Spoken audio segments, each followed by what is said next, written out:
দাদা মোৰে ফোনটো সিগনেচাৰ মাৰি দিয়কচোন তুমি দাদা বুলি কাক ক'লা তুমি জানা আউ ডিয়াৰ তুমি জানা কাৰ লগত কথা পাতি আছা মই হাই ৰেংকৰ অফিচাৰ হয় আমাৰ ডিস্ট্ৰিক্টৰ তুমি জানা কাৰ লগত কথা পাতি আছা দাদা বুলি কৈছে কাৰণে কি হৈছে অপৰাধ নেকি দাদা বুলি কয় দাদা বুলি কয় অপৰাধ মই তুমি জানা মোৰ ৰেংক কিমান আমাৰ ডিস্ট্ৰিক্টৰ হাই সকলে মোক ছাৰ বুলি মাতে তুমি কি দাদা বুলি কিয় কৈ আছা এটা নোট পেলাই দিয়া কি হৈছে ভাই কি হৈছে মানে দাদা মই অফিচত গৈছিলো দাদা কোৱাৰ কাৰণে মোক অপমান কৰি অফিচৰ পৰা পঠাই দিল দলীয় কাপোৰ ছাৰ দাদা কৈছে কাৰণে আপোনাক এনেকৈ অপমান কৰিলে চকচক হয় হয় ছাৰ কি হৈছে নাই মানে হোৱা নাই বিশেষ হোৱা নাই ইয়াৰ নাওচোন দলিয়াই দিলে মই তাৰ পৰা চালো বকচোন মই কাম কৰি আছো বকচোন আগতে কি হৈছে আপুনি মই চালো দাদা কোৱাৰ কাৰণে কাগজখন দলিয়াই দিলে কিয় দাদা বুলি নহয় এই ল'ৰাজনৰ মানে মেনাৰটো ঠিক নহয়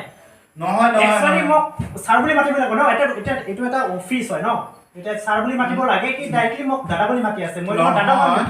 এইটো ছাৰ আপোনাৰ ভুল ধাৰণা কিয় অফিচাৰ এজন দাদা বুলি ছাৰ দাদাটো হ'ল মৰমৰ মা দাদা কোৱাৰ কাৰণে একো মানে এইটো বেয়া পাব নালাগে ছাৰ ছাৰ কোৱা মানে দাদা কোৱা মানে সেইটো মানে ভাল এটা মানে সম্বন্ধীয় বা সেনেকা সন্মানীয় দাগ সেইটো সেনেকুৱা কৰিব নালাগে কিন্তু ছাৰ একদম বেয়া কাম মানে ল'ৰাটো আজি মইতো চালো তাৰ পৰা আপুনি যেতিয়া কাম কৰিলে হয় মোৰ ভুল হৈ গ'ল আচলতে দাদাটো এটা মৰমৰ মাত হয় এনেকৈ কৰিব নালাগিছিলে ঠিক আছে